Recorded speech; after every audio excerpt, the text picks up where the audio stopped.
The navy blazer felt wrong on Ezra Montgomery's shoulders. Not the fit Vivian had chosen it 2 Christmases ago, insisting he needed something better than hoodies for parent-teacher conferences, but the weight. Like armor he'd never learned to wear comfortably. He stood in the cramped bathroom of their Crown Heights apartment, adjusting the collar in the mirror while Ruby hummed behind him, oblivious to the knot forming in his chest. 11:42 on New Year's Eve. The restaurant reservation sat like a dare in his phone La Maison Étoilée table for two. The corner spot overlooking Central Park where snowflakes drifted past floor-to-ceiling windows. Where he'd proposed to Vivian 7 years ago. Where they'd celebrated her remission with champagne neither of them could afford. Where they'd returned one final time before the cancer came back with a vengeance that medicine couldn't touch. Ruby twirled in the doorway, purple dress swirling around her knees. Silver stars sewn into the fabric caught the bathroom light.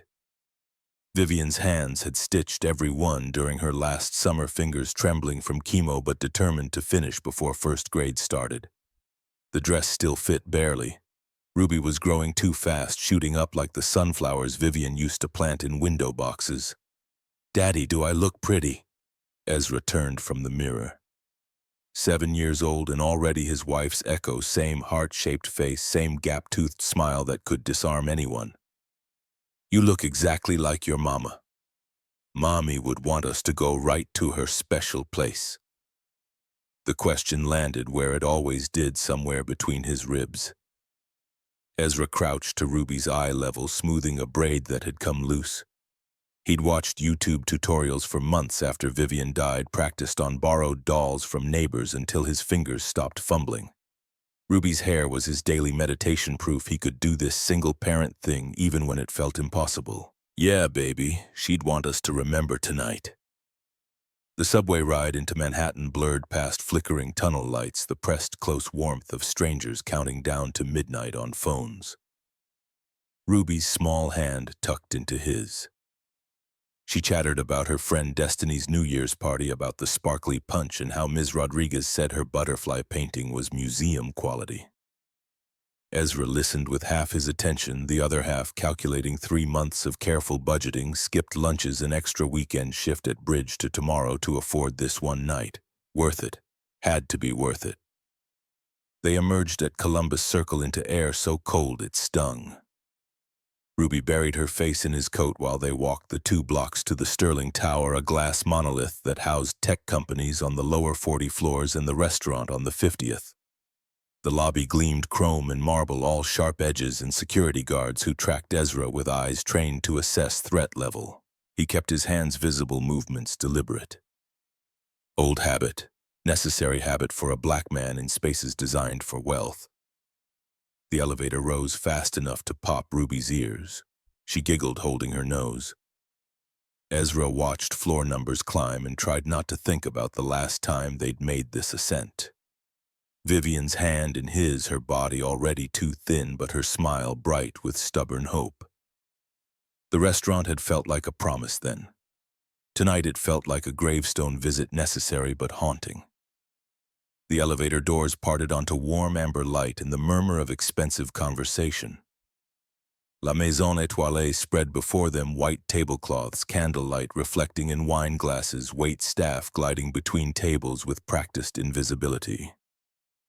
Jean-Claude stood at the host stand, silver-haired and ramrod straight in his tuxedo. He recognized Ezra immediately, something flickering across his face. Surprise, maybe, or pity. "Mr. Montgomery, Miss Ruby." Jean-Claude's accent wrapped around the words with careful precision. "Your table is ready." They were led to the corner, the spot Ezra had requested specifically. Ruby pressed her nose to the window, breath fogging the glass. Central Park stretched below, tree branches skeletal against snowpaths lit by vintage lampposts. Vivian had loved this view. Had said it made her feel like they were floating above the world's problems, suspended in a moment where cancer didn't exist and tomorrow could wait forever. Ezra ordered Ruby's usual mac and cheese, the only kid's meal on a menu that didn't list prices, and steak for himself, medium rare. The waiter brought sparkling cider for Ruby and water for Ezra, movements efficient and unobtrusive. Around them, the restaurant hummed. Couples leaned across tables, fingers intertwined. A family of four debated loudly about dessert, the kids bouncing in their seats. In the far corner, a group of men in suits raised glasses, their laughter sharp-edged with alcohol and entitlement. Ruby pulled out crayons from her backpack, cheap ones from the dollar store. Colors fading and wrappers torn, and began drawing on the paper placemat. Her tongue poked out in concentration as she sketched. 3 figures holding hands, herself in the middle, recognizable by the dress, Ezra on the left, tall and stick-thin, and on the right, floating on a cloud with a halo of yellow, Vivian. "That's us," Ruby announced, holding up the drawing. "Mommy's watching from heaven. Can she see through clouds, you think?" Ezra's chest constricted. For a child who'd lost her mother at 5, Ruby had developed an entire theology about death that somehow felt more comforting than anything the grief counselor had offered. Vivian existed in some permeable space above them, able to observe but not quite touch, pleased when they were happy and sad when they could. It was magical thinking, probably, but Ezra didn't have the heart to correct it. "I bet she can see just fine." "Good." Ruby returned to her drawing, adding stars around Vivian's cloud. "I want her to know we're okay." Movement near the entrance caught Ezra's attention. A woman stood arguing with Jean-Claude. Her voice not quite raised, but carrying the particular authority of someone unaccustomed to being told no. She wore a charcoal coat that probably cost more than Ezra's monthly rent, dark hair pulled into a severe bun. Even from across the room, her posture screamed exhaustion disguised as poise. Jean-Claude shook his head, apologetic but firm, gesturing toward the fully occupied dining room. The woman's shoulders sagged microscopically. She turned toward the exit, and Ezra caught her profile, sharp cheekbones, skin pale from too many hours under office, fluorescent eyes that held the specific emptiness of someone who'd forgotten what they were working toward. He recognized that look, had seen it in his own mirror during the months after Vivian's funeral, when getting out of bed felt like scaling Everest. Ruby looked up from her drawing, following Ezra's gaze. She studied the woman with the unblinking intensity children reserved for puzzles they were determined to solve. Then she tugged Ezra's sleeve. "Daddy, that pretty lady looks like the sky before rain." Ezra blinked. "What? Gray and heavy, like she needs to cry but can't." Ruby tilted her head, frowning. "Should we help her?" The question hung in the air between them while Ezra's mind raced through implications. A black man inviting a white woman in an expensive coat to share his table, the optics alone could go sideways in a dozen ways. She might think he was hitting on her. The staff might think he was out of line, overstepping some invisible boundary between maintenance worker who'd once bussed tables here and the clientele who ate in blissful ignorance of who cleaned their bathrooms. Hell, she might not even see him as a person, just an obstacle blocking her exit. But Ruby was watching him with Vivian's eyes, waiting to see what lesson he'd teach in this moment. And the woman at the door looked so profoundly alone it hurt to witness. Vivian would have acted without hesitation, would have stood up and offered space at their table like it was the most natural thing in the world. Because to her it had been. Kindness hadn't required calculation. It just existed, reflexive as breathing. Ezra pushed back his chair before he could overthink it further. He stood, raising one hand in a half-wave that felt both too casual and too formal. His voice carried across the restaurant. "Excuse me, ma'am. We have an extra seat." Every eye in the dining room turned. The men in suits stopped mid-laugh. A couple at the next table froze with forks halfway to mouths. Jean-Claude's expression cycled through shock, confusion, concern, and the woman she spun around her face, a study in bewilderment. For 3 heartbeats, nobody moved. Then Ruby stood on her chair, waving both arms like she was signaling a plane. "Yes, please sit with us, we have room." The woman's face did something complicated. Her mouth opened closed. She glanced at Jean-Claude as if seeking permission, or perhaps escape. He gave a tiny shrug, equal parts "what can I do" and "your funeral." The woman walked toward their table with the careful steps of someone navigating unfamiliar terrain. Up close, Ezra recognized her. Celeste Harrington, CEO of Harrington Industries, one of the tech companies housed in the lower floors of this building. He'd seen her face on magazine covers at the grocery store. Checkout always with the same composed expression, hair.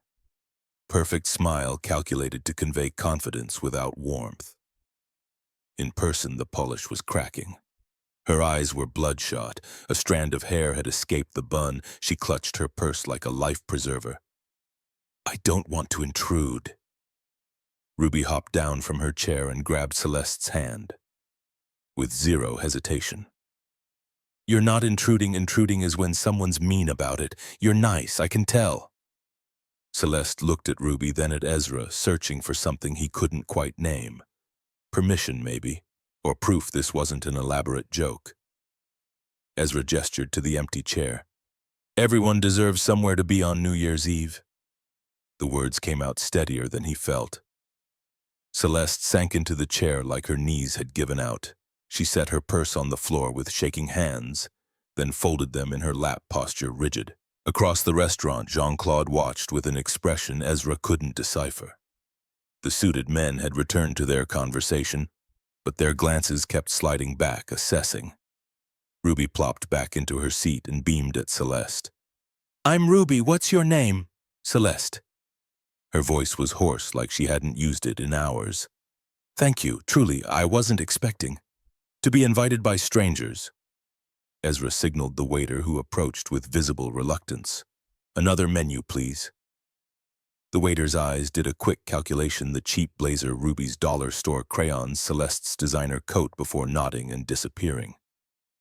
Ruby immediately launched into explanation mode, holding up her drawing.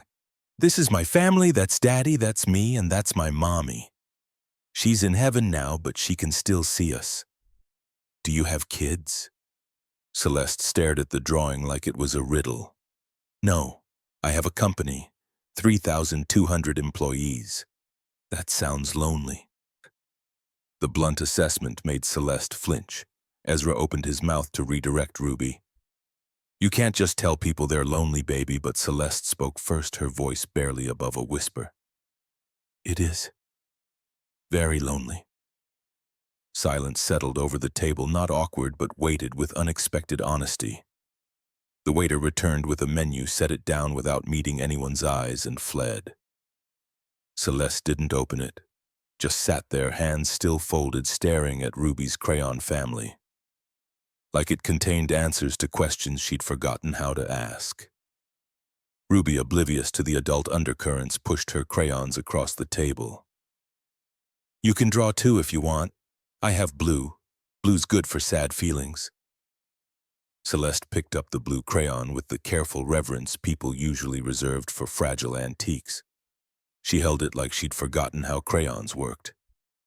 Ruby nodded encouragement, then returned to adding more stars to Vivian's cloud. Ezra watched Celeste's face cycle through emotions too quickly to name confusion, grief. Something that might have been longing. The waiter reappeared to take Celeste's order. She scanned the menu blindly and pointed at something random.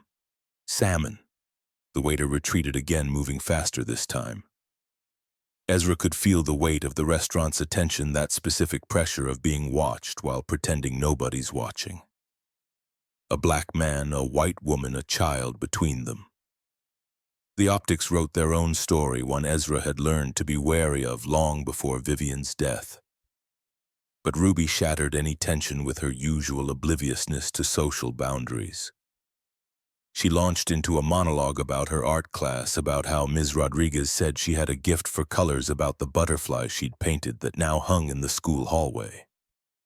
Celeste listened with an intensity that seemed almost desperate, like she was studying a foreign language whose grammar she'd never learned. The food arrived: Ruby's mac and cheese, Ezra's steak, Celeste's salmon. They ate in a silence that gradually shifted from uncomfortable to companionable.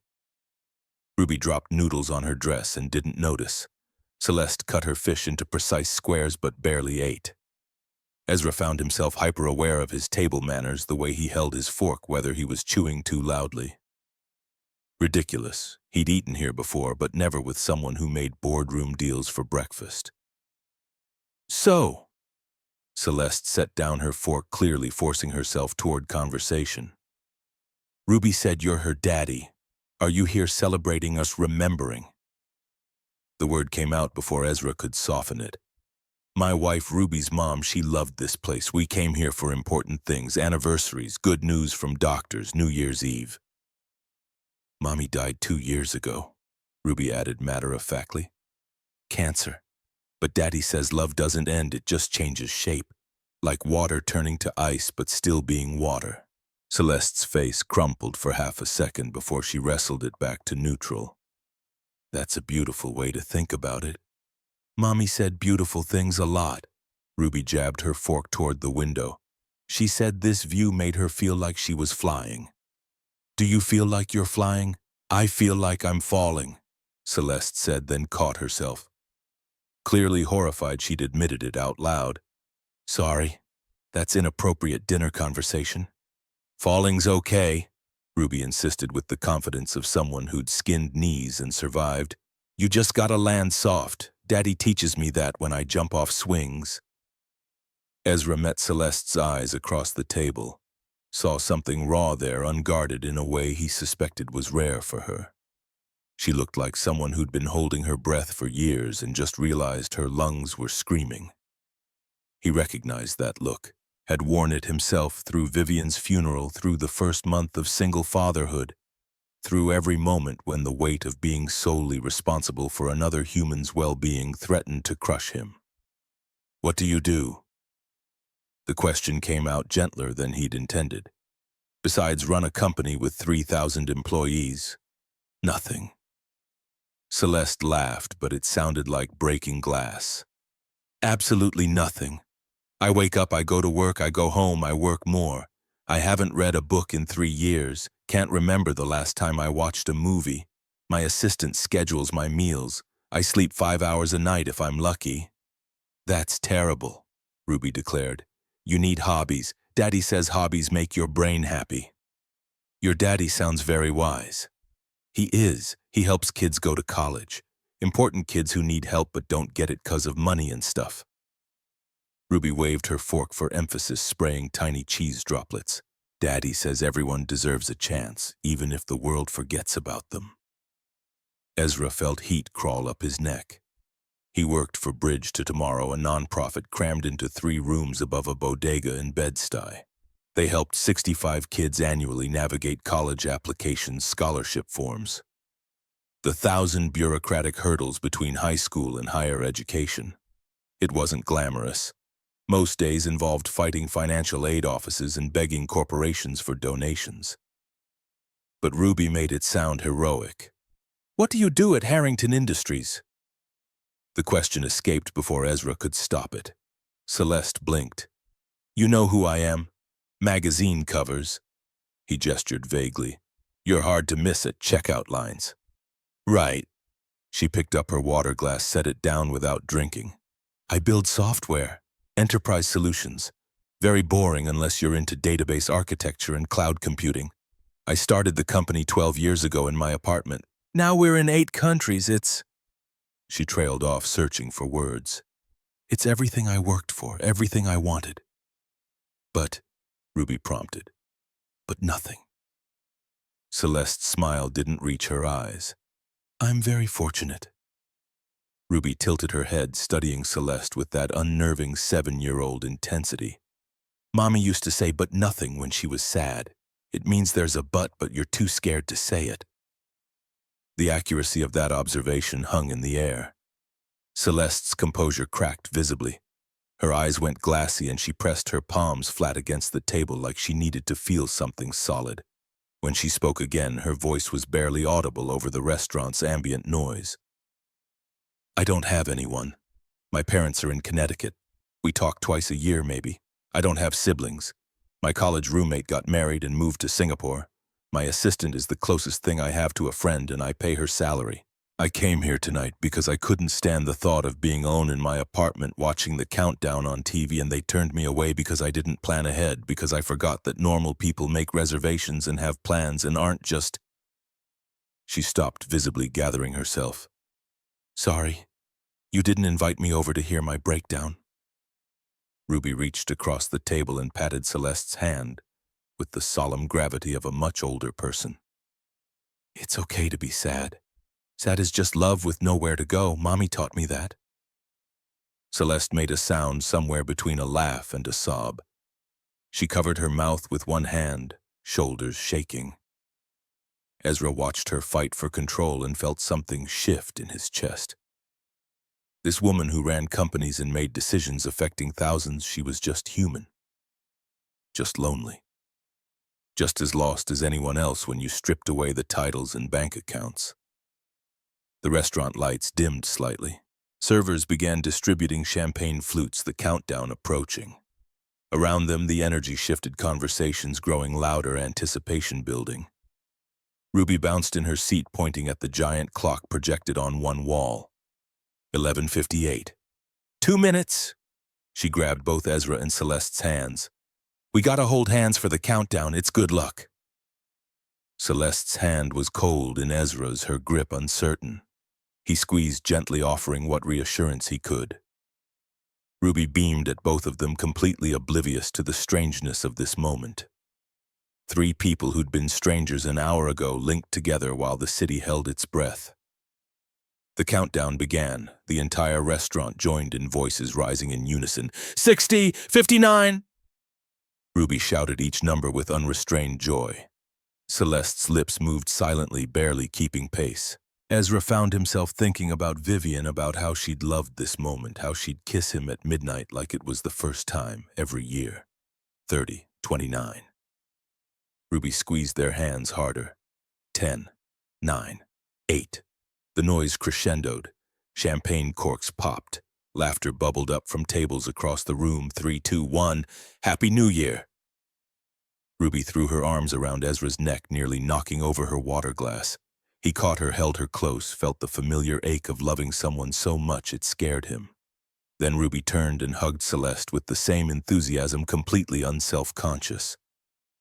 Celeste went rigid for a second before her arms came up, encircling Ruby with a hesitance that broke Ezra's heart, like she'd forgotten how hugs worked, or maybe never learned. When Ruby pulled back, Celeste's face was wet. She didn't bother hiding it, just sat there crying while strangers kissed and laughed around them.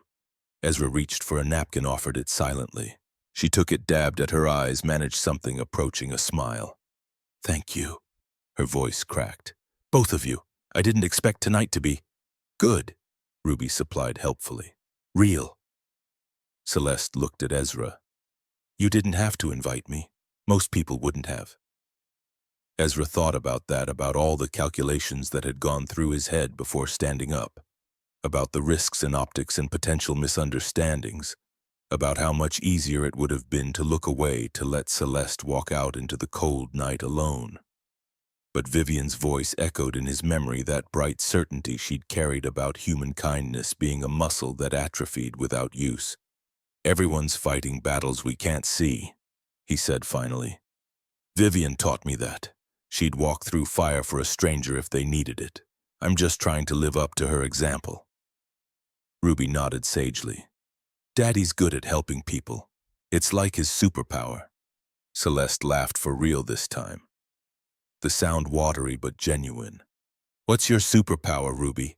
I see when people are sad even when they're smiling, and I give really good hugs. She demonstrated by launching herself at Celeste again. See? This time Celeste was ready. She hugged Ruby properly, closing her eyes, and Ezra saw something ease in her features. Like she was remembering how to be human instead of just a walking corporation. They stayed at the table until nearly 1 in the morning. Ruby dozed off in her chair, head pillowed on her arms. Ezra and Celeste talked in low voices about nothing important, the weather, Brooklyn versus Manhattan, whether the city ever truly slept. Careful conversation between people who knew this moment had an expiration date. When Ruby woke yawning, Ezra signaled for the check. The waiter set down a single bill. Ezra reached for his wallet, already mentally calculating how this would stretch his budget. Then Celeste's hand shot out, grabbing the bill. Please, let me. That's not necessary. Ezra kept his voice level, fighting the instinct to snap. I invited you.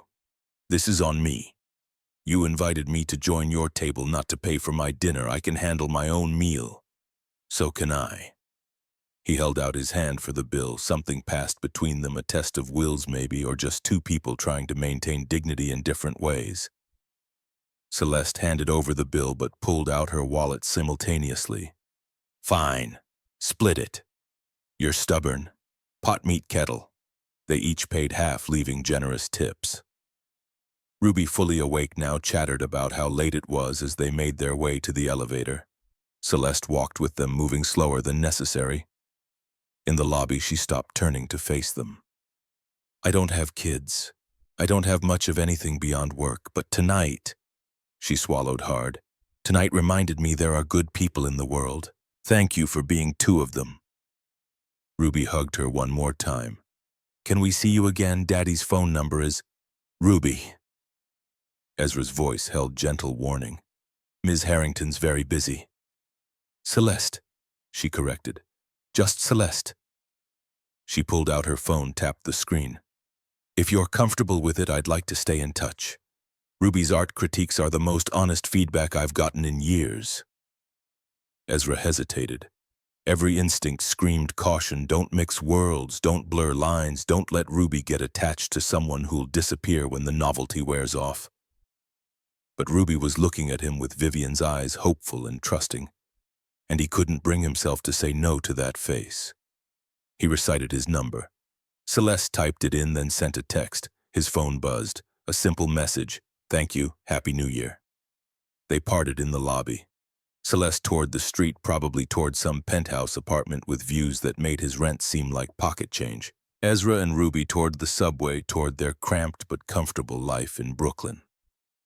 Ruby held his hand and hummed, already half asleep, standing up. On the train home, she curled into his side. Daddy, do you think Mommy sent Miss Celeste to us? The question caught him off guard. What makes you say that? Because Mommy always said the world needs more kindness, and we were kind tonight, and Miss Celeste needed it so much. Ruby yawned hugely. I think Mommy's proud of us. Ezra kissed the top of her head, smelling the coconut oil he'd worked into her braids that morning. I think so too, baby. They walked home through streets still loud with lingering celebrations. Fireworks burst somewhere in the distance. Cars honked in cheerful discord. Ezra carried Ruby the last 3 blocks when her legs gave out her weight, familiar and precious, against his chest. Inside their apartment, he tucked her into bed, still wearing the purple dress, too exhausted to change. She was asleep before he turned off the light. In his own room, Ezra sat on the edge of the bed and stared at Vivian's photo on the nightstand. Wedding day, her smile caught mid-laugh, eyes bright with plans for a future cancer would steal. He picked up the frame, ran his thumb over the glass. I tried, V. Tried to do what you'd do. I don't know if it was right or stupid or somewhere in between. The photo didn't answer, but in the silence, Ezra felt something like peace settle over him. He'd taken a risk tonight, extended kindness to a stranger when it would have been easier to look away. Maybe nothing would come of it. Probably nothing would. Celeste would return to her CEO life, and he'd continue navigating single fatherhood one day at a time.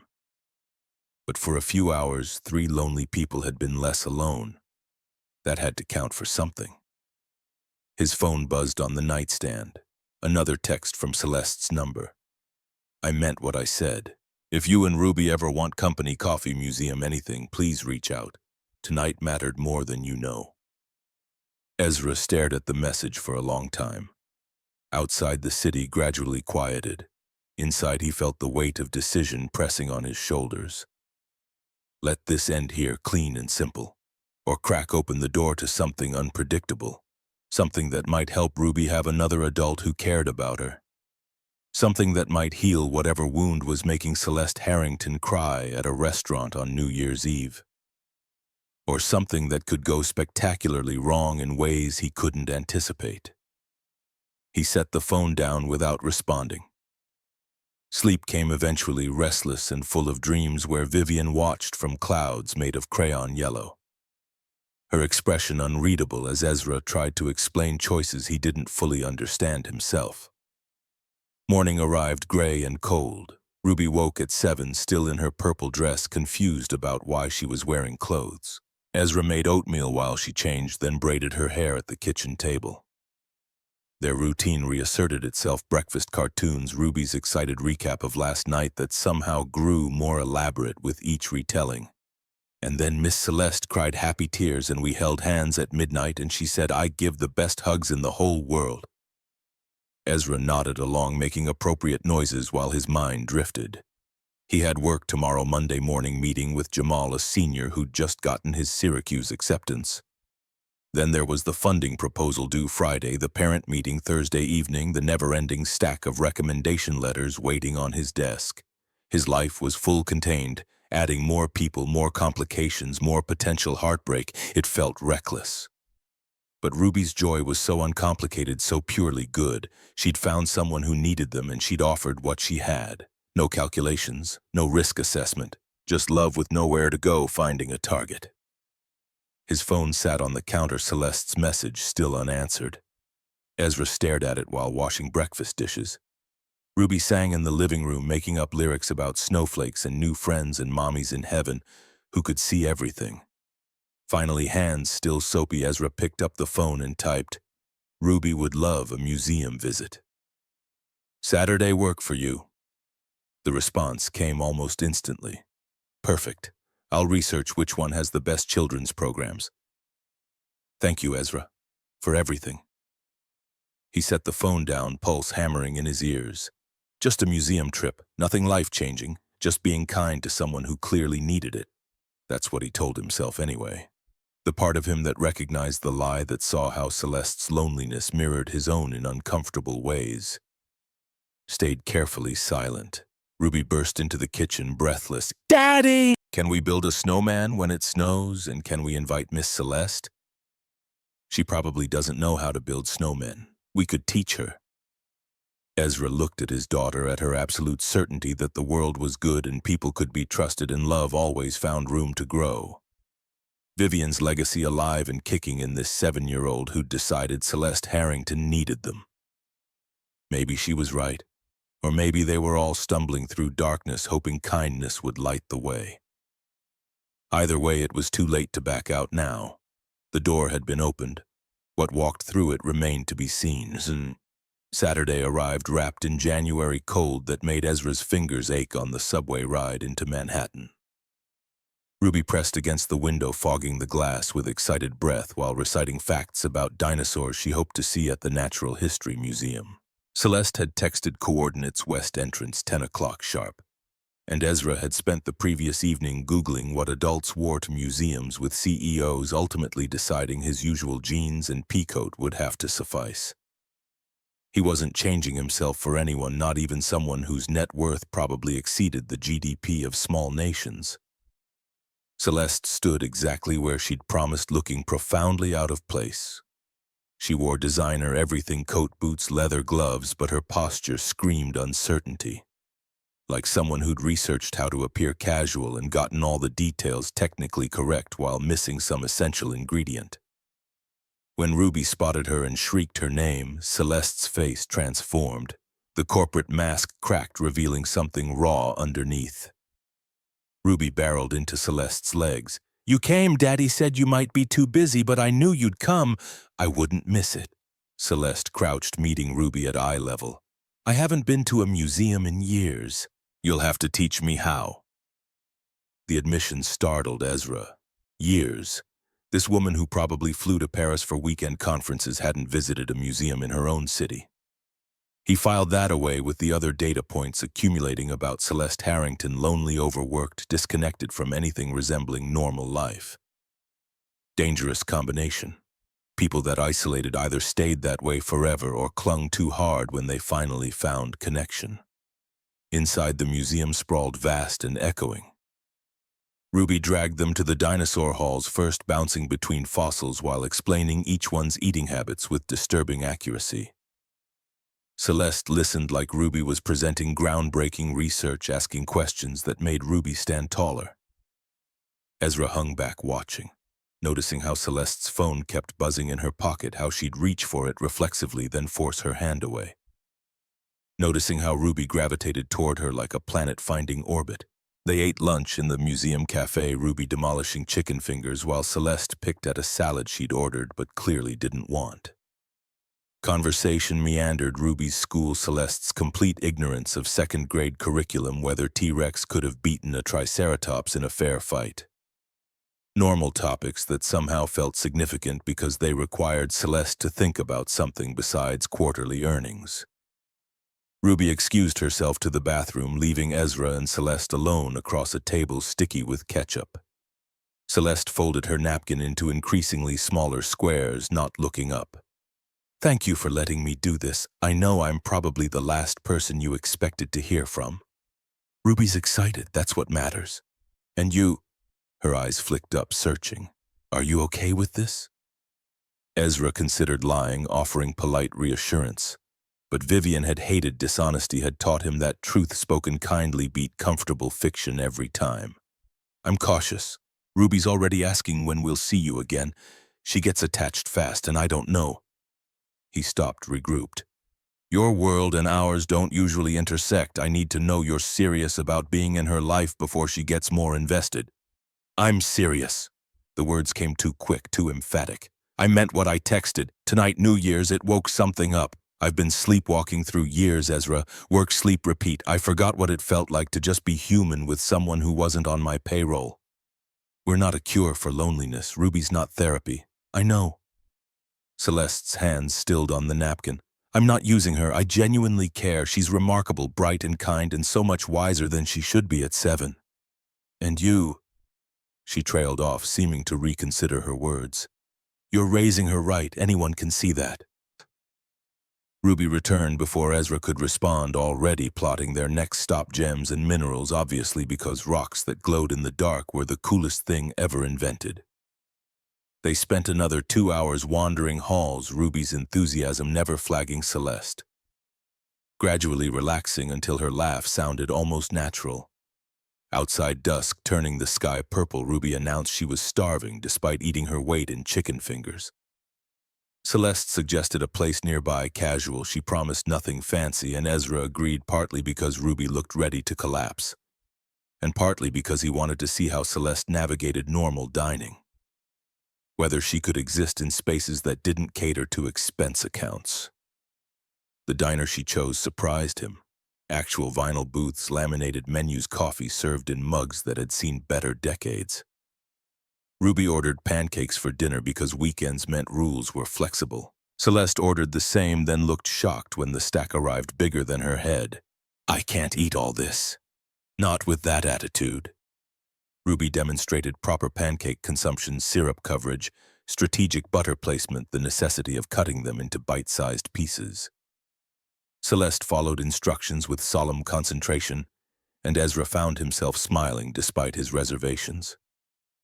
They left the diner as full dark settled over the city. Ruby dozed against Ezra's shoulder on the subway home, and Celeste rode with them to Brooklyn, claiming she'd never actually been to Crown Heights and wanted to see where they lived. Warning bells chimed in Ezra's head, boundaries blurring, worlds colliding, but Ruby woke up enough to insist Miss Celeste had to see her room. Their apartment building looked shabbier through Celeste's eyes. Peeling paint graffiti on the mailbox's elevator that worked exactly half the time. They climbed 3 flights of stairs because tonight was an off night. Ezra unlocked their door, hyper-aware of the cramped space, the second-hand furniture, the way their entire living area could probably fit in Celeste's master bathroom. Ruby gave the grand tour. All 4 rooms took 90 seconds, with special emphasis on her art corner, a card table by the window covered in drawings. Celeste studied each one with genuine interest, asking about techniques and inspiration, treating Ruby's crayon work like gallery pieces. Ruby glowed under the attention, pulling out her portfolio, a ratty folder stuffed with papers to show everything she'd made since September. Ezra made tea because that's what Vivian used to do when guests visited, even though they rarely had guests. Celeste accepted the mug with both hands, warming her fingers, looking around the apartment with an expression he couldn't quite parse. Not pity exactly, more like confusion that people lived this way by necessity rather than choice. "Your home is lovely. It feels Small. Ezra offered the word she was probably avoiding. Lived in. Real. Mine's 3,000 square feet and feels like a hotel. Everything's so perfect it's sterile. She sipped tea, grimaced he'd forgotten sugar but didn't complain. I can't remember the last time someone made me tea in their kitchen. Ruby, already in pajamas, insisted on reading Celeste a bedtime story. They piled onto Ruby's bed. Ezra had to duck his head under the glow-in-the-dark stars Vivian had stuck to the ceiling while Ruby performed a dramatic interpretation of a book about a caterpillar eating its way through various foods. Celeste listened like it was Shakespeare, occasionally gasping at plot developments Ruby emphasized with wild gestures. When Ruby finally crashed mid-sentence, Ezra carried her to bed properly while Celeste waited in the living room studying photos on the wall. Most featured Vivian wedding day pregnant with Ruby family trips to Coney Island and the Bronx Zoo. Ezra found Celeste standing before their wedding photo, her expression distant. She was beautiful. Inside and out. Ezra joined her, looking at Vivian's frozen smile. Breast cancer. Diagnosed when Ruby was 4, fought for 18 months, went into remission for 6 months, then... He gestured vaguely. The second time was faster, angrier. She died 8 days after Ruby's 5th birthday. I'm so sorry. Everyone's sorry, but sorry doesn't change that Ruby barely remembers her mother's voice. That I'm fumbling through parenting alone, making it up as I go, hoping I don't screw her up too badly. Celeste's hand found his arm, squeezed briefly. You're not fumbling. She's happy, confident, creative. You're doing everything right. The words should have comforted him. Instead, they highlighted how desperately he needed to hear that from someone, anyone, and how dangerous it was to need validation from a virtual stranger. He stepped back, creating space, and Celeste's hand dropped. I should go. It's late. She gathered her coat, moving toward the door with visible reluctance. Can we do this again next Saturday maybe, or whenever works for you? Every instinct screamed to say no, to keep this as a one-time anomaly, to protect Ruby from inevitable disappointment. When Celeste remembered she had a company to run and better things to do than play substitute family with an education consultant's kid. But Ruby's sleeping face flickered in his mind, her pure joy today, and he heard himself agreeing to coffee next week. The pattern established itself over the following weeks. Coffee Saturday mornings at a place in Park Slope where Ruby could get hot chocolate with excessive whipped cream. Walks through Prospect Park when weather permitted. One memorable afternoon at the Brooklyn Museum where Ruby discovered Egyptian mummies and nearly vibrated out of her skin with excitement. Celeste showed up every time, punctual and increasingly relaxed, laughing more naturally, asking questions that suggested she was genuinely curious about their lives rather than performing interest. But small fractures appeared. The way Celeste tried to pay for everything despite Ezra's repeated insistence, they split costs. How she'd mention programs at schools Ruby could attend, private institutions with waiting lists and tuition that exceeded Ezra's annual salary. Her suggestions always came wrapped in good intentions. She's so talented, she deserves opportunities, but landed like judgment. Like what Ezra provided wasn't enough. The picnic incident happened in mid-February. Celeste suggested Central Park, arriving with a wicker basket that probably cost more than Ezra's rent. Inside, artisanal cheeses, imported crackers, organic fruit, chocolate that came in gold foil. Ruby's eyes went wide as dinner plates. Ezra's stomach dropped. Celeste, this is too much. It's just lunch. I wanted to contribute since you always handle everything. By buying food that costs more than I make in a week. The words came out sharper than intended. Ruby glanced between them, sensing tension. Celeste's face shuddered. I didn't think about the cost, I just grabbed things. Nobody just grabs truffle cheese and champagne grapes. You thought about it plenty. Ezra forced himself to breathe, to lower his voice. Look, I appreciate the gesture, but this makes me uncomfortable. We're not charity cases. I never said you were. Her voice went defensive, corporate. I'm just trying to be nice. Then be nice by asking what we want instead of assuming we need you to provide better versions of what we already have. Ruby, bless her, chose that moment to announce the cheese tasted weird. And could they please just get hot dogs from the cart like normal? Crisis averted. They ate hot dogs. The expensive basket sat between them, accusation in wicker form, until Celeste quietly packed it up and carried it home. Later that night, Ezra received a text, "I'm sorry." "You're right. I'm used to solving problems with money. I'll try to do better." He stared at those words, wanting to believe them, hoping Celeste understood this wasn't about ego or masculine pride, but about maintaining dignity, about teaching Ruby that their life was valuable exactly as it existed, without requiring upgrades from people who happened to have more resources. Things improved.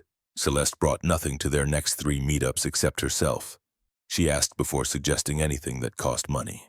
She listened when Ezra talked about his work with Bridge to Tomorrow, didn't immediately offer to fund the program or fix its problems. Progress. But underneath the surface calm, Ezra started noticing other things. The way Celeste's phone would light up with messages she'd glance at and ignore. How she'd mentioned Trevor Blackwood, a board member, with barely concealed frustration. "He questions every decision I make lately, like he's trying to undermine my authority." Ezra filed it away, not his business, but noted the stress lines deepening around her eyes. Meanwhile, at Bridge to Tomorrow, Ezra dealt with his own complications. Marcus Williams, the program's founder and Ezra's mentor, pulled him aside one Monday afternoon. "We need to talk about funding. The Reynolds Foundation is cutting our grant by 40%. Ezra's breath caught. "When? Next quarter? We'll have to reduce staff or cut student capacity." Marcus looked older, suddenly worn. "I'm sorry, Ezra. I know you've built relationships with these kids." The news sat heavy in Ezra's chest all week. He couldn't tell Ruby she was already dealing with enough change, but the fear of losing his job, of not being able to provide, clawed at him during sleepless nights. He almost told Celeste, then stopped himself. She'd want to help, would probably write a check before he finished explaining, and that would poison whatever tentative trust they'd built. Ruby's 8th birthday arrived in late August, 8 months after that first New Year's Eve. Ezra planned pizza at their apartment, 8 kids from Ruby's class, decorations from the dollar store because kids didn't care where streamers came from. He mentioned it casually to Celeste during their Wednesday evening phone call. They'd started talking most nights after Ruby went to bed, conversations that stretched hours and left Ezra feeling seen in ways he hadn't since Vivian died. "Can I help with decorations?" Celeste's voice carried careful neutrality. "I'm not good at party planning, but I can follow instructions." Ezra almost said no, almost kept this part of their lives separate. But Ruby had already added Celeste to the guest list, drawing her name with extra flourishes, and denying her now felt cruel. Celeste arrived early Saturday morning, arms empty except a gift bag that looked homemade rather than store-bought. Relief flooded through Ezra. She was learning. They spent 2 hours transforming the apartment streamers that refused to stick, balloons that escaped and had to be chased down a banner that kept tilting sideways, until they finally gave up and let it hang crooked. The party was controlled chaos. 8 second graders hopped up on sugar, running between rooms, playing games that made no sense and had rules that changed every 5 minutes. Celeste looked overwhelmed at first, but Ruby kept pulling her into activities, pinned the tail on the donkey musical chairs, with Ezra's phone providing music, a craft station where kids made friendship bracelets with varying degrees of success. Ezra watched Celeste try. Really try. She didn't hover or take over or suggest improvements. She sat on the floor making lopsided bracelets and laughing when kids corrected her technique. She served pizza on dollar store plates without comment. She sang Happy Birthday slightly off-key and helped Ruby blow out candles shaped like the number 8. When parents picked up their kids, Celeste stayed to help clean. Ruby crashed on the couch, sugar crash hitting hard, while Ezra and Celeste filled trash bags with paper plates and deflated balloon corpses. "Thank you for letting me be part of this." Celeste tied off a trash bag, her hair escaping its ponytail, her designer jeans smudged with frosting. "I've never been to a kid's birthday party. Not even my parents hired people for that. You did good. Ruby was happy. So was I. She looked at him across the debris-strewn living room. This is what matters, isn't it? Not the fancy stuff, just being there. That's all anyone really wants, to be seen. Something passed between them then, recognition that they were both desperately trying to be seen by someone who wouldn't judge or demand or disappear. Ruby snored softly on the couch. The apartment smelled like pizza and cake. Ezra's back ached from crouching to kid height for 3 hours, and somehow this messy, imperfect moment felt more right than anything had since Vivian died. Then Celeste's gift proved to be a sketchbook, nice but not outrageous, with a note that read, "For your next masterpiece." Ruby clutched it like treasure. Ezra felt the last of his reservations start to crack. September arrived with false spring warmth. Celeste started texting Ruby directly, sending funny pictures and asking about her day. Ruby began mentioning Miss Celeste in every conversation. "Miss Celeste thinks I should try watercolors," Miss Celeste says. "Women can be anything they want. Miss Celeste is teaching me about constellations." Ezra watched his daughter attached to this woman with the unstoppable force of a child who'd decided someone was safe to love. The fear he'd been nursing since New Year's Eve crystallized into something sharper. If Celeste left when she left, because surely she'd eventually tire of this novelty, Ruby would be devastated. He needed to slow this down, establish firmer boundaries, protect his daughter from heartbreak he couldn't prevent. But then Celeste invited them to her office building, wanting to show Ruby where she worked. Ruby had been asking, fascinated by the idea of someone having a whole company. Ezra agreed mostly because he was curious too. Wanted to see Celeste in her natural habitat, understand the world she inhabited when she wasn't playing pretend at being normal. Harrington Industries occupied floors 30 through 40 of the Sterling Tower. The elevator opened onto stark white reception areas, floor-to-ceiling glass walls, technology. Ezra couldn't begin to identify. Employees hurried past in expensive clothes, moving with purpose and avoiding eye contact. Celeste led them through halls where people called her Ms. Harrington and practically bowed. Ruby held Ezra's hand tighter, overwhelmed by the sudden shift. Celeste's office sat in the corner with views of 3 bridges. The space was immaculate, glass desk, Herman Miller chair, nothing personal except a single photo of younger Celeste with 2 people who must have been her parents. They stood at arm's length, not touching, smiling for a camera without warmth reaching their eyes. Ruby studied that photo with her usual unsettling perception. "Your mommy and daddy don't look happy." Celeste flinched. "They're not very affectionate people." "That's sad. Everybody needs hugs. Not everyone believes that."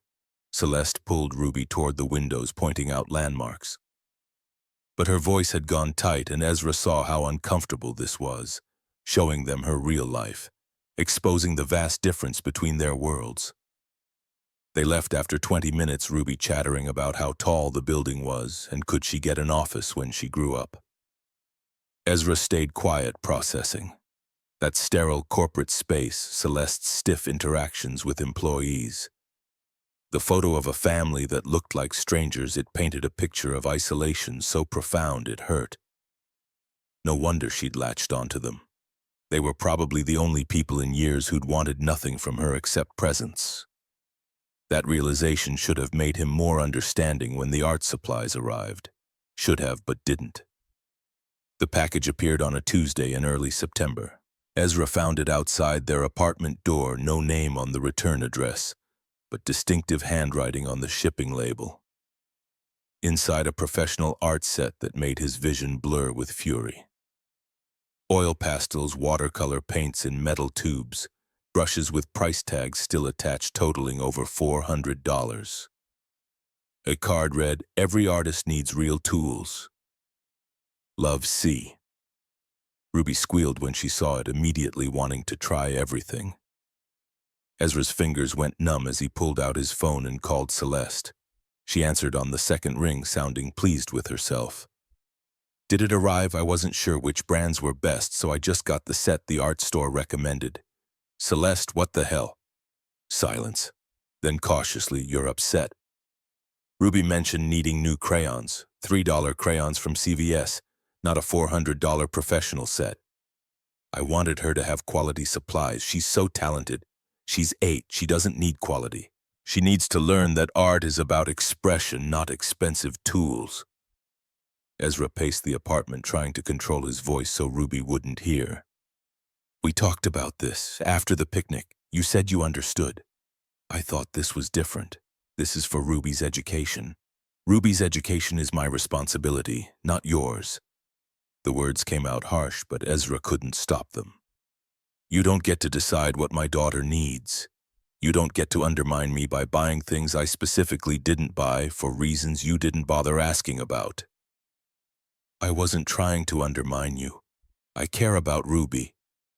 Then respect me as her father. Respect that I make decisions about her welfare, and those decisions aren't wrong just because they don't involve spending hundreds of dollars. Celeste's breath hitched. That's not fair. I don't think your decisions are wrong. I just wanted to help. Why? The question exploded out of him, months of accumulated frustration finding voice. Why do you need to help?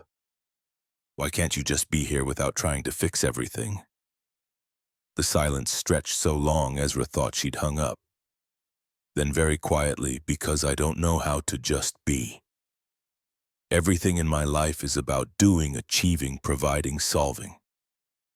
If I'm not useful, what's the point of me? The raw admission punctured Ezra's anger. He sank onto the couch, rubbing his face. Celeste, you don't have to earn the right to exist in our lives. Ruby likes you because you're you, not because of what you can buy her. He stopped, unsure how much truth to expose. I like you too, but this needs to stop. The gifts, the suggestions about schools, all of it. If we're going to keep doing this, you need to trust that Ruby and I are fine exactly as we are. Okay. Her voice sounded small. You're right. I'm sorry. Can I keep the art set? Return it. No. Ruby's already fallen in love with it. It burned admitting his daughter now had something he couldn't have provided. But Celeste, this is your last chance. One more time overstepping and I need to protect Ruby from getting hurt when you inevitably... I won't. I promise. She sounded desperate. I'm learning. I'll do better. They hung up with uneasy peace. Ruby asked why Daddy looked angry, and Ezra explained that sometimes adults disagreed about the right way to show they cared. Ruby accepted this with the easy resilience of childhood, then returned to her new paints.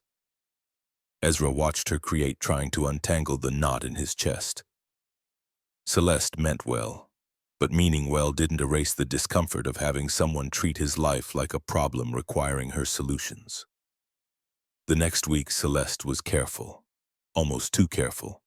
She asked permission before suggesting anything, brought nothing to their meetups except herself, praised Ruby's artwork without mentioning schools or programs, progress, or maybe just someone good at learning rules without understanding the spirit behind them. October came with rain that soaked through everything. Ruby's teacher, Ms. Rodriguez, mentioned during parent conferences that Ruby showed exceptional aptitude in visual arts. Might be worth exploring specialized programs. Ezra thanked her and filed the information away. Ruby was 8. Plenty of time to worry about specialized anything. He mentioned the conversation to Celeste during their Wednesday call, casually, not thinking much of it. She made interested sounds but didn't offer suggestions. He appreciated that. Felt like maybe they'd turned a corner. 3 weeks later, the voicemail arrived. Ezra was at work helping Jamal edit his college essay when his phone buzzed. Unknown number. He let it go to voicemail, didn't check until lunch. The message made his blood turn to ice water. Mr. Montgomery, this is Patricia Huang from Prescott Academy for the Arts. We received Ruby's application for our scholarship program, and I must say the recommendation letter from Celeste Harrington was extraordinarily compelling. We'd love to schedule an interview. Please call back at your earliest convenience. Ezra listened 3 times, then a 4th, each word landing like a hammer. Ruby's application. that he hadn't submitted to a school he'd never heard of, with a recommendation from Celeste, who had promised to respect his boundaries. His ears rang as he dialed her number. She answered immediately like she'd been waiting. Ezra, hi, you applied my daughter to a school without my permission. Dead silence. Then let me explain. Did you, yes or no? I wrote a recommendation letter. The school has amazing programs and Ruby's so talented. Did you submit an application using my name and information without my knowledge or consent? Her pause told him everything. Technically, yes. But Ezra, if you just look at the school, how? The word came out strangled. How did you think this was okay? How did you look at Ruby's name on a form? Forge my signature and convince yourself this wasn't a massive violation. I didn't forge anything. The recommendation letter was mine. I just helped complete the application because I knew you'd say no. Because it's not your decision. He was yelling now past caring who at the office heard. She's my daughter. My daughter. You have known her for 10 months. I have raised her for 8 years. What part of that made you think you had any right? Celeste's voice cracked. I wanted to give her opportunities that I specifically chose not to pursue.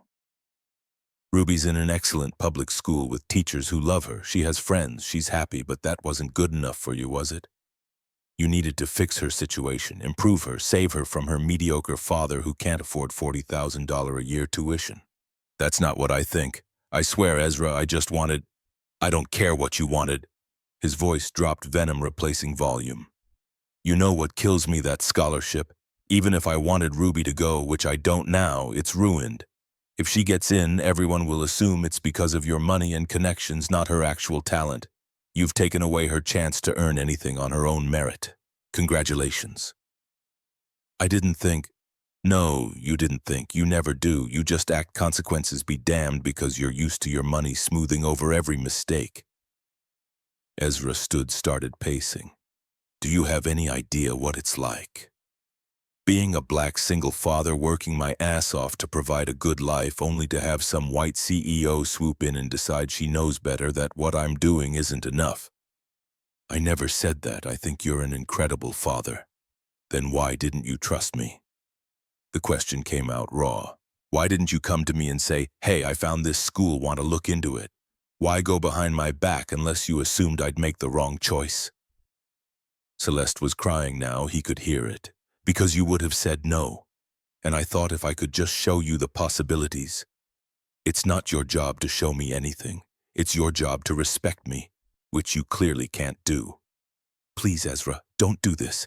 I made a mistake, but we can fix it. There's no we. There never was. You were always just a rich person slumming with the working class, playing house until you got bored or remembered you had real life to get back to. That's not true. I love Ruby. She stopped abruptly. Don't. Ezra's voice went flat. Don't say that. You don't get to love us and disrespect us at the same time. Love without respect is just pity with better marketing. The silence stretched eternal. Finally, Celeste whispered, what do you want me to do? Stay away from Ruby. She's already asking about you constantly. She's attached.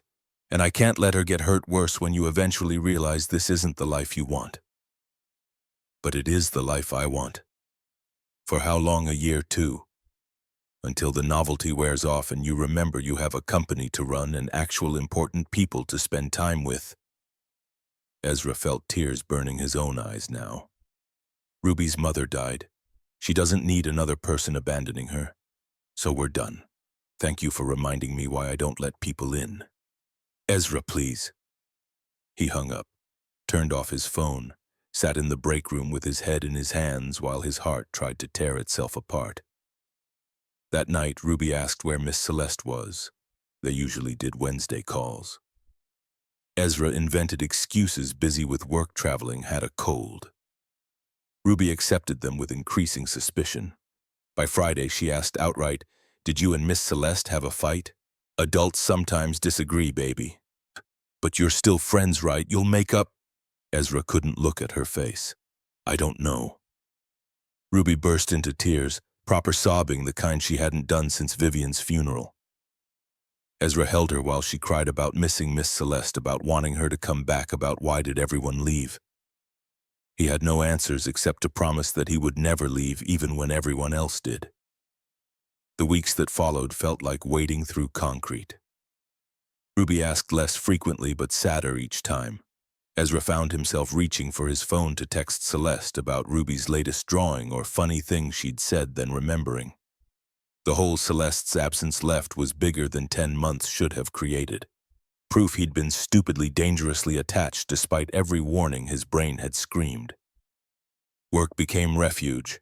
Ezra threw himself into helping his students, spending extra hours on applications, finding scholarships they didn't know existed.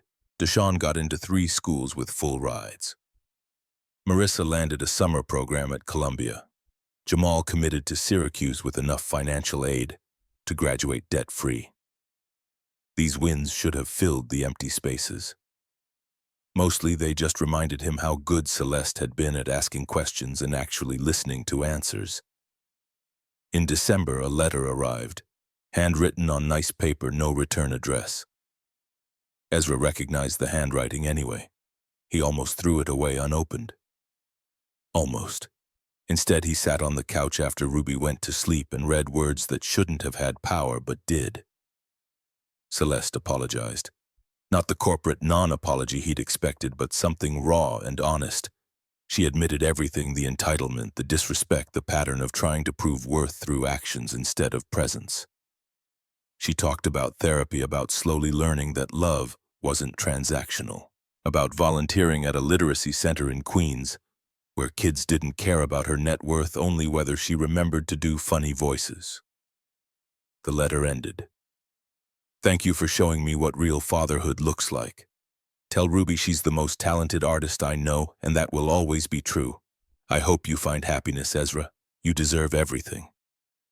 He read it 5 times, folded it carefully, put it in his desk drawer under old bills and tax returns. Didn't respond. Couldn't respond.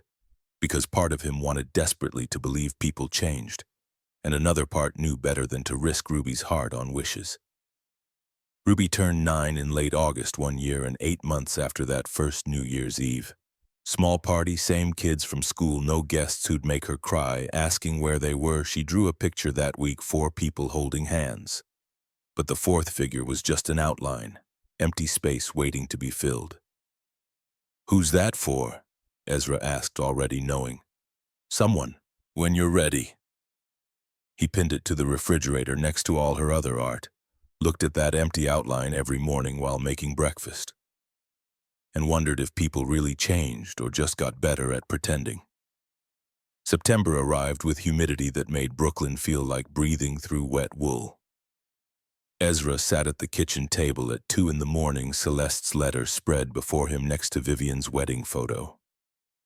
He'd read the letter so many times the creases threatened to tear. The words had worked their way under his skin, settling in places he'd armored after the funeral, after learning that loving someone meant inevitably losing them. Ruby found him there at dawn, still staring at paper that shouldn't matter, but somehow held the weight of decisions he wasn't ready to make. She climbed into his lap without asking, fitting herself against his chest, the way she had as a toddler before growing long-limbed and independent. You miss her? Not a question. Ruby's perception still caught him off guard even after 9 years of it. I don't know what I feel. That's okay. Feelings are allowed to be confused. She traced the edge of Celeste's letter with one finger. Mommy used to say forgiveness isn't about the other person. It's about not carrying heavy things in your heart. Ezra's chest constricted. When did Mommy tell you that, in my dreams, she talks to me sometimes? Ruby looked up, eyes serious beyond her years. Last night she said Miss Celeste is trying really hard, that people mess up, but that doesn't mean they're bad. Baby Miss Celeste hurt us, made decisions that weren't hers to make. I know, you told me. Ruby's fingers found his small and warm. But Mommy also said you're scared, that you're keeping people away because you think everyone leaves. But what if they don't? What if sometimes people stay? The observation landed like a punch. Ezra held his daughter tighter, feeling the truth of it settle between his ribs. He'd been using Ruby as excuse and shield, protecting her from abandonment while really protecting himself from risking his heart on someone who might vanish the moment loving got complicated. "You're too smart for 9. I'm almost 9.5. That's basically 10. She kissed his cheek with dramatic emphasis. "Daddy, I'm not saying you have to forgive her, but maybe you could think about it. I miss Miss Celeste. She laughed at my jokes even when they weren't funny." After Ruby left for school, backpack covered in pins, she'd collected braids swinging as she raced to catch the bus. Ezra pulled out his laptop. He hadn't searched Celeste's name since before everything imploded. Doing so now felt like opening a wound to check if it had healed or just scabbed over. The article appeared on page 2 of results dated 3 weeks ago. Local news outlet covering community initiatives. The headline made him pause. Tech CEO trades boardroom for books volunteers weekly at Queen's Literacy Center. He clicked through to photos of Celeste sitting cross-legged on a floor surrounded by kids. No makeup, hair in a messy ponytail, wearing jeans and a t-shirt. Reading a picture book with animated expressions that would have looked ridiculous if not for how completely the children were engaged. The article quoted the center's director. "Celeste shows up every Tuesday at 4 p.m. like clockwork. Rain, snow doesn't matter, she's here, and she's terrible at voices, but the kids love her anyway because she keeps trying." Ezra read the piece twice, then searched for more. Found a short interview from last month where Celeste discussed work-life balance. Her answer surprised him. "I spent years believing my worth came from quarterly earnings. I'm learning it comes from showing up for people who matter. Some lessons arrive late, but better late than never." He closed the laptop and stared at nothing. Change was possible. People could grow. But growth didn't erase damage, and Ezra had Ruby's heart to consider alongside his own. Letting Celeste back in meant accepting that she might leave again. That the grief Ruby would feel if when things ended would be worse the deeper they got. His phone sat on the table, Celeste's number still saved under maybe mistake. He'd almost deleted it 100 times. His finger hovered over the call button while his heartbeat stuttered in his ears. She violated trust. She disrespected you. She treated Ruby like a project. But beneath those valid accusations lived another truth. She'd shown up for 10 months straight, learned Ruby's favorite foods and bedtime stories, made his daughter laugh in ways she hadn't since Vivian died. And when called out, she'd backed off instead of doubling down. Had actually changed instead of just promising to. The call connected before he'd fully decided to make it. Rang once, twice, 3 times. Ezra almost hung up, relief and disappointment tangling when her voice came through, tentative, like she'd checked the caller ID and couldn't believe it. "Ezra, I got your letter." The words felt inadequate, but he had nothing better. "Read it about 50 times. Silence stretched while she processed. Then carefully, "I meant every word. I know that doesn't fix anything, but it's true." "I know, that's the problem." He paced the apartment because sitting felt impossible. "If you were lying, this would be easier. I could just hate you and move on." "But you can't." "I don't know what I can do. Ruby asks about you constantly. Drew a picture with an empty space for you in it. She's 9 years old and already understands absence better than most adults." Celeste's breath caught audibly. "How is she really?" "Sad, angry sometimes. Doesn't understand why people who say they care just disappear." Ezra stopped by the window watching cars navigate potholes on their street. "I don't understand it either. I'm not disappearing. I pulled back because you asked me to. But Ezra, I think about you and Ruby every single day. Wonder what she's drawing, whether you're eating enough, if—" She stopped abruptly. "Sorry, that's not fair to dump on you." "No, it's—" He searched for honesty. "It's good to know that we mattered, that this wasn't just some experiment for you. You weren't an experiment. You were the first real thing I'd experienced in years." Her voice dropped, raw edges showing. "I destroyed it because I'm damaged and selfish and used to controlling everything.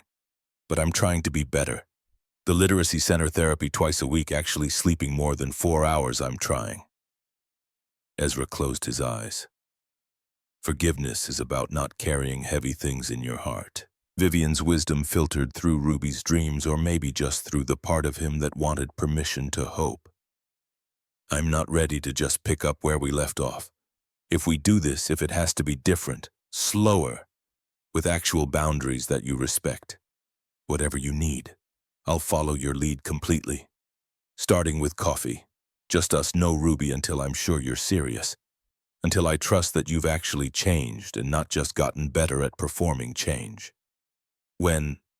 The eagerness in her voice made him smile despite everything. Next week, Tuesday afternoon.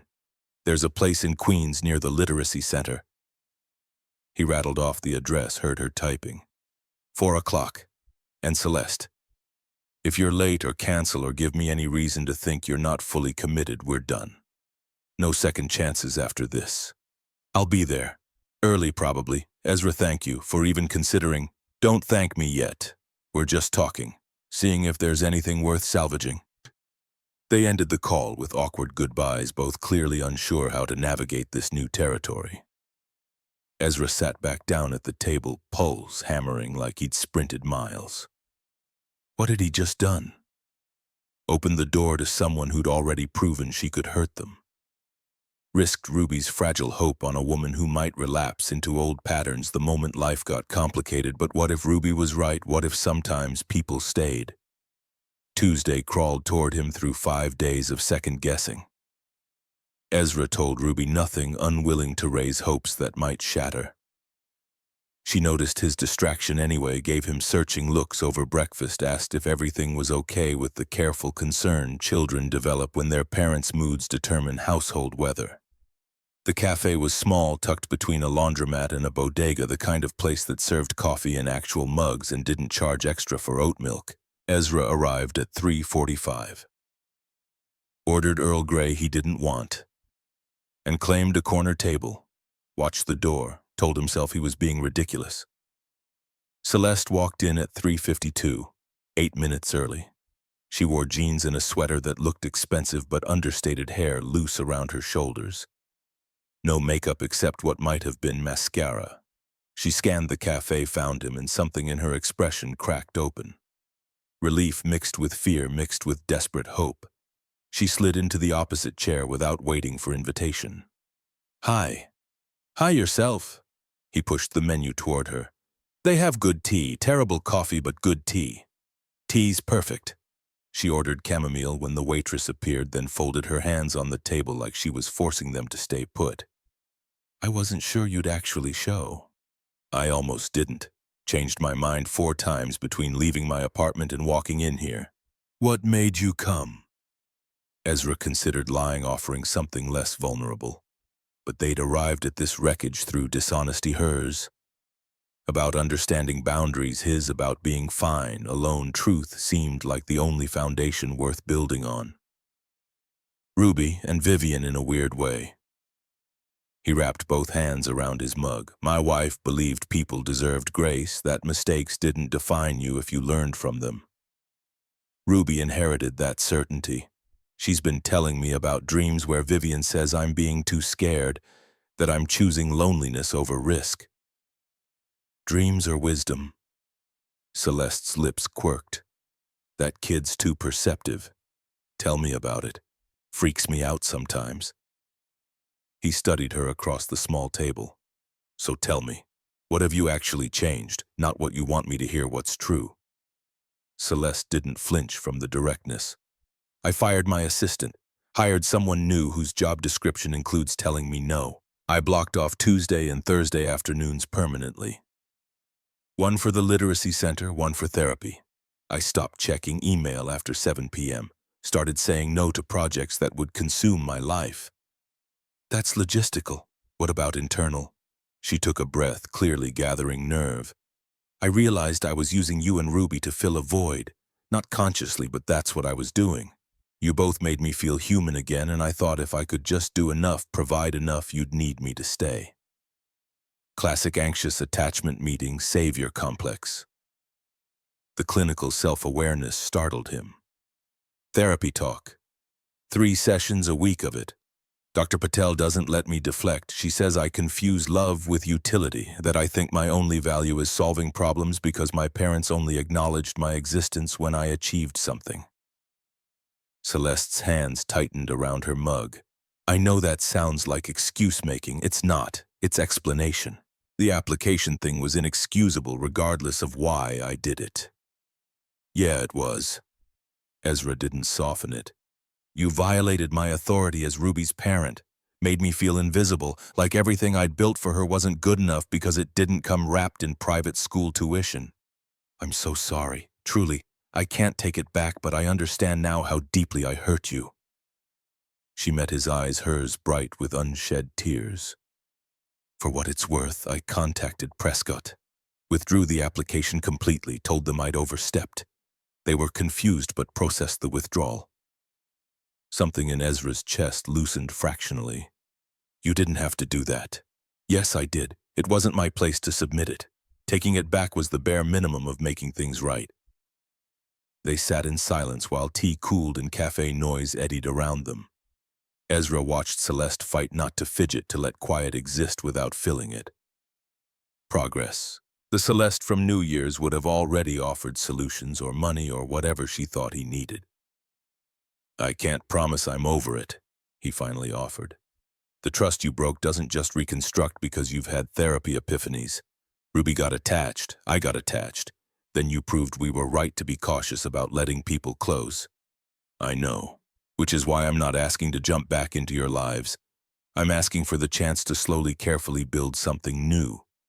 Something based on actual respect instead of me performing at being normal. What does that look like? You tell me. This is your call, Ezra. Whatever pace you need, whatever boundaries you set, I follow them.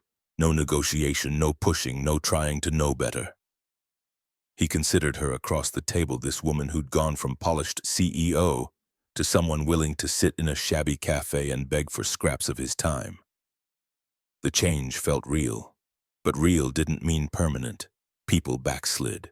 Old patterns reasserted themselves when stress hit. Coffee once a week, just us, for a month.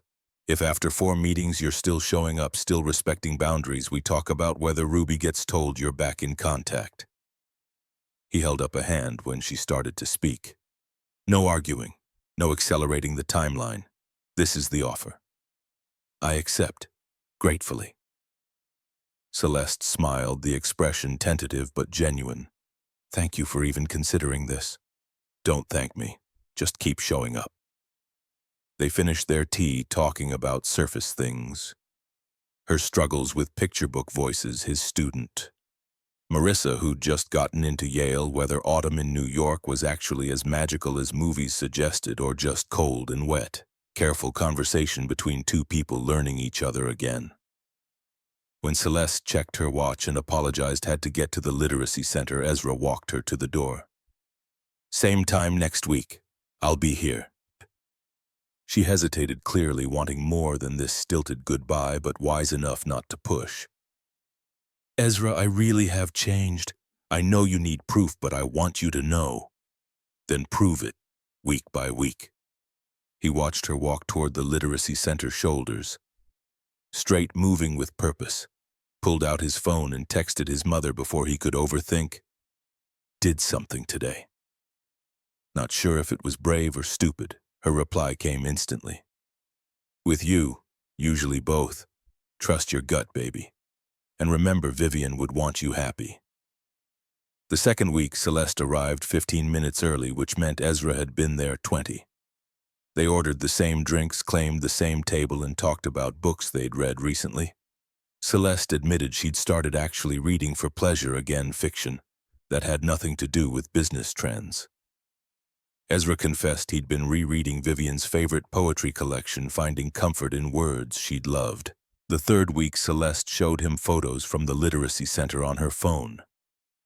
Kids clustered around her, one boy with his arms wrapped around her neck mid-laugh.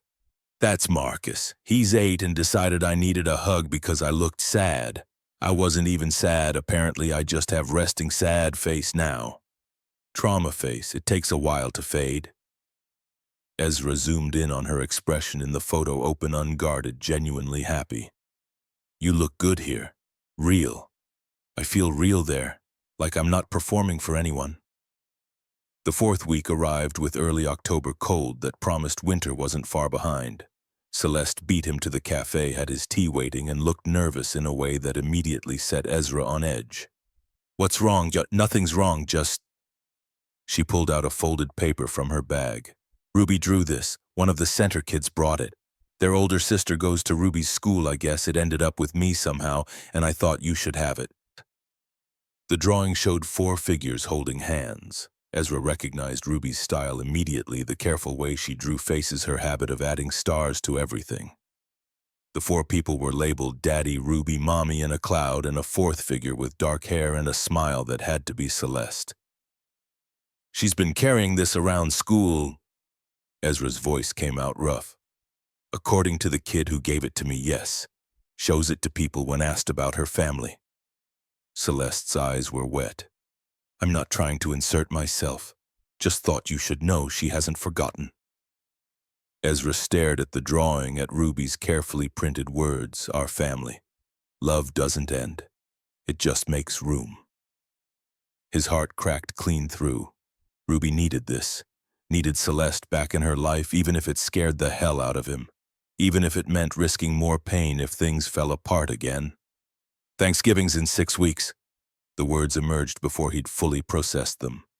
"Small dinner at our place, just us and Ruby. If you want to come." Celeste's face did something complicated. "Are you sure that's soon? I don't want to push." "You're not pushing. I'm inviting. Ruby deserves to know the people she loves are trying, that adults can mess up and fix things instead of just disappearing." He folded the drawing carefully. "But Celeste, if you come to Thanksgiving, you're committing. No backing out because work gets busy or this gets too real. Ruby's heart isn't something I'm letting anyone break twice. I'll be there. You have my word." They spent the next hour planning logistics, Celeste offering to bring pie, then catching herself and asking what he wanted her to bring. Progress in the smallest interactions. When they parted outside the cafe, Celeste impulsively hugged him, brief, almost apologetic, before pulling back quickly. "Sorry, overstepped." "It's okay." Ezra surprised himself by meaning it. "I think we're allowed a hug after 5 weeks of coffee." That night he sat Ruby down after dinner and told her Miss Celeste had been asking about her. Ruby's entire face transformed. "Can I see her, please, Daddy? Can I?" "She's coming to Thanksgiving, if you want her here." Ruby launched herself at Ezra with enough force to nearly knock them both over. "Yes, yes, yes, I knew it. I knew Mommy would help." Thanksgiving arrived on a Thursday that started with snow flurries and Ruby vibrating with excitement. She'd made place cards for the table, construction paper folded and decorated with markers, and insisted on helping with everything. The turkey was modest, sides were simple, but the apartment smelled like home in ways it hadn't since Vivian died. Celeste knocked at exactly 1 p.m., arms occupied by a single bakery box that she thrust at Ezra immediately. "Pumpkin pie. You said pumpkin. If it's wrong, I can run back out." Ruby slammed into her before she finished speaking. Celeste dropped to her knees, gathering Ruby close. Both of them crying happy tears that Ezra had to turn away from before his own composure shattered. When they finally separated, Ruby grabbed Celeste's hand and pulled her inside, chattering about everything she'd done in 11 months, barely pausing for breath. Dinner was chaotic and perfect.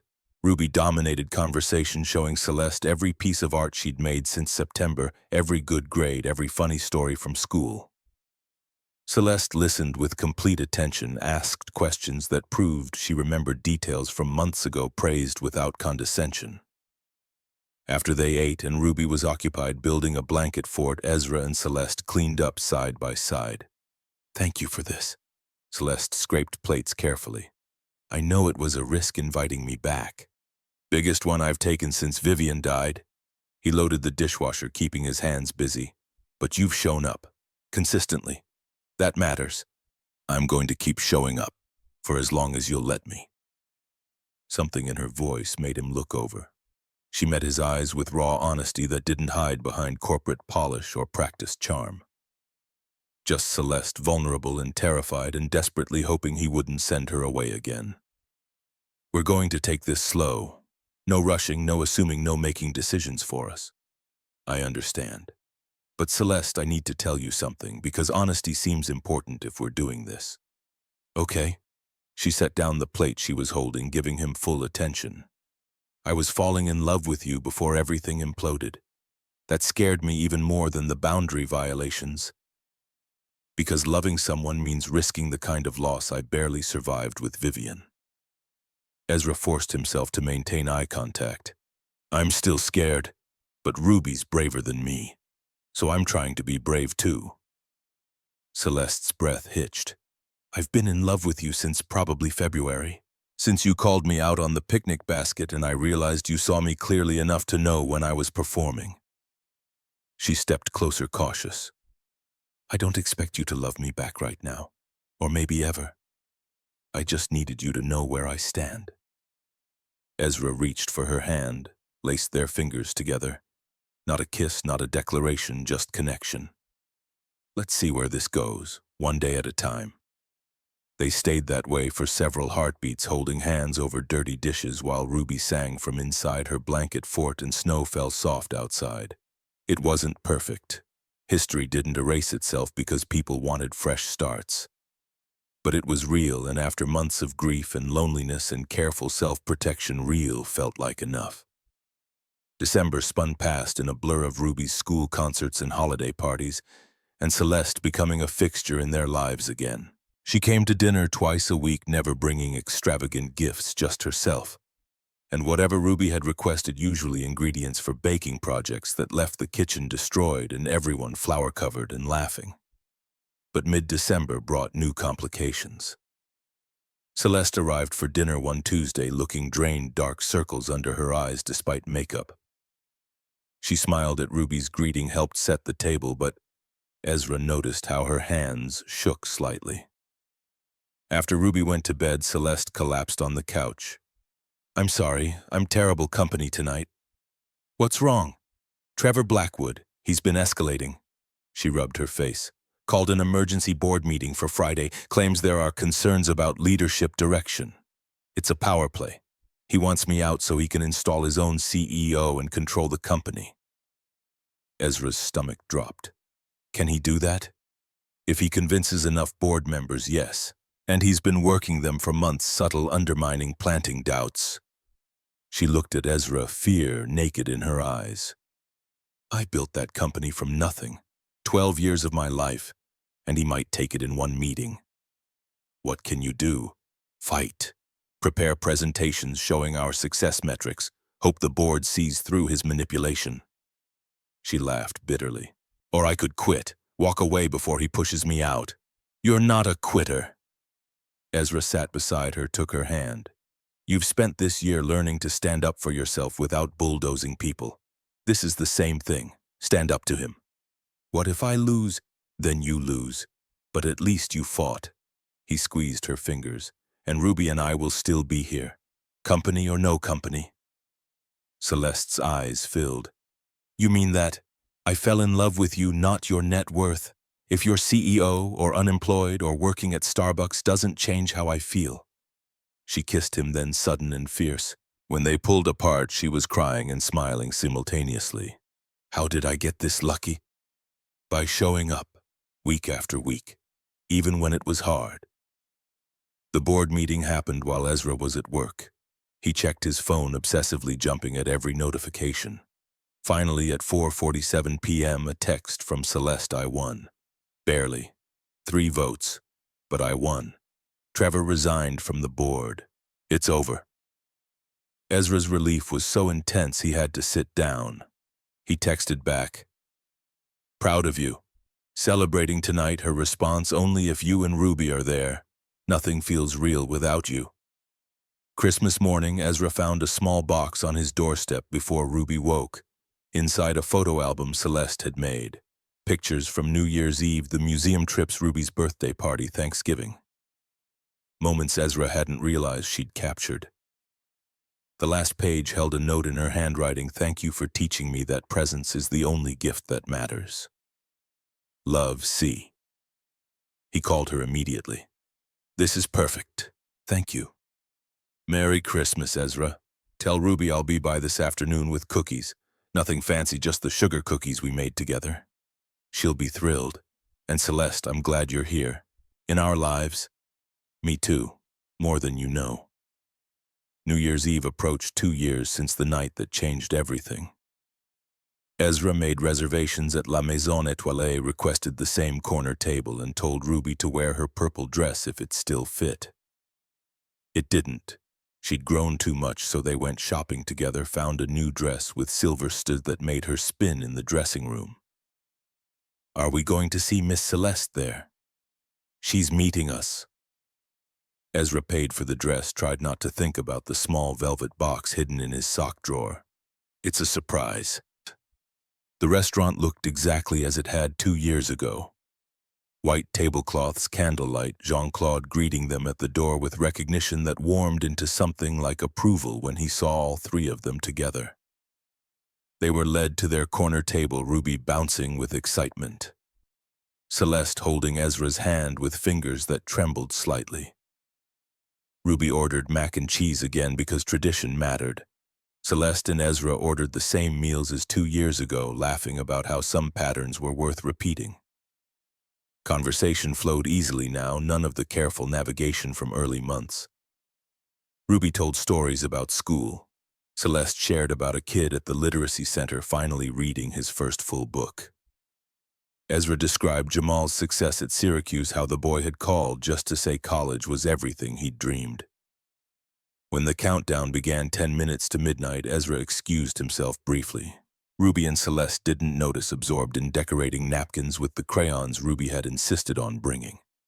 He found Jean-Claude confirmed everything was arranged, returned to the table with his heart hammering against his ribs. At 5 minutes to midnight, Ruby grabbed both their hands. We have to hold hands for luck.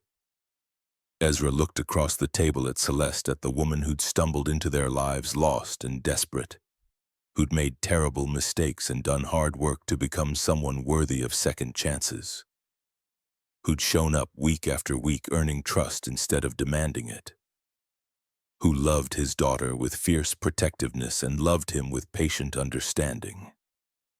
The countdown began. The restaurant joined in, voices rising together. 60, 59. Ruby squeezed their hands tight. Celeste's eyes never left Ezra's face.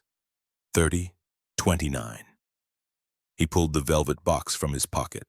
10, 9, 8. Celeste saw the box and stopped breathing. 3, 2, 1. Happy New Year. Ezra opened the box before noise died down, before he lost nerve. The ring inside was simple, small diamond on a silver band. Nothing extravagant, but chosen with care. Celeste's eyes went wide. Celeste Harrington this year. You taught me that people can change, that mistakes don't define us if we learn from them, that sometimes love means taking terrifying risks on people who might leave but who might also stay forever. Ruby bounced in her seat, clearly having suspected something. You respected boundaries I set, earned back trust you'd shattered, showed Ruby that adults can mess up and fix things. You chose us when you could have walked away. Will you marry me? Celeste was crying openly now, not bothering to hide it. Yes, God, yes, absolutely yes. She leaned across the table, kissed him while Ruby cheered and surrounding tables erupted in applause. When they pulled apart, Ezra slipped the ring onto her finger. It fit perfectly, thank God. And Celeste held her hand up, studying it like she couldn't quite believe it was real. Ruby hugged them both, talking a mile a minute about being Flower Girl and could they get a dog now that they were a real family. And did this mean Miss Celeste would live with them? Ezra and Celeste laughed, promised to discuss logistics later. Just lived in this moment where three people who'd found each other by accident were choosing each other by design. Jean-Claude brought champagne for the adults and sparkling cider for Ruby on the house, toasting to love and second chances. They stayed until nearly 1 a.m. Ruby eventually falling asleep in her chair, Ezra and Celeste talking in low voices about the future they were building. Walking to the subway, Celeste insisted on coming home with them, despite protests about her Upper West Side apartment. Ezra carried Ruby while Celeste walked beside him, her hand in his free-one engagement ring catching streetlight. "I can't believe you said yes. I can't believe you asked." She squeezed his fingers. "2 years ago I had nothing real. Tonight I have everything. We're still going to screw up sometimes. I'm going to be overprotective of Ruby. You're going to want to fix problems with money. And we'll figure it out, together. Because love isn't about being perfect, it's about showing up even when it's hard." 6 months later, they married at City Hall, small ceremony, just them and Ruby and a handful of close friends. Celeste sold her penthouse, moved into their apartment temporarily while they house hunted. She stepped back from day-to-day operations at Harrington Industries, promoted her COO to CEO, stayed on the board but prioritized family over quarterly earnings. Ruby called her Mom Celeste now, the title evolving naturally over months. Celeste's face always did something complicated when Ruby used it, joy and grief and gratitude tangled together. One evening in August, they walked along Coney Island boardwalk. Ruby raced ahead, chasing seagulls, while Celeste sat on a bench, one hand resting on the swell of her pregnant belly. The baby would arrive in 3 months, a girl, because of course Ruby had campaigned hard for a sister. They'd chosen a name, Hope Vivian Montgomery Harrington. Ruby raced back, breathless and happy. "Mom Celeste, did you see how close I got to that big seagull? I saw. You're fearless." Celeste pulled Ruby in for a side hug. "Just like your mom. Both of them." Ezra joined them on the bench, Ruby squeezed between the adults. The baby kicked against Celeste's hand. And she laughed, guiding Ruby's palm to feel. "She's saying hi to her big sister." Ruby's face lit up. "Hi, baby Hope. I can't wait to teach you everything." Ezra leaned his head on Celeste's shoulder, breathed in salt air and the moment. 2 years ago, he'd invited a stranger to share a table. Now they were building a family, messy and imperfect, and exactly right. Because sometimes love means offering your chair to someone who needs it. Sometimes it means forgiving the unforgivable. Sometimes it means believing people can change even when every instinct screams protection. And sometimes, if you're incredibly lucky, it means building a family not from DNA, but from daily choices to show up, stay present, and keep choosing each other through every mistake and triumph.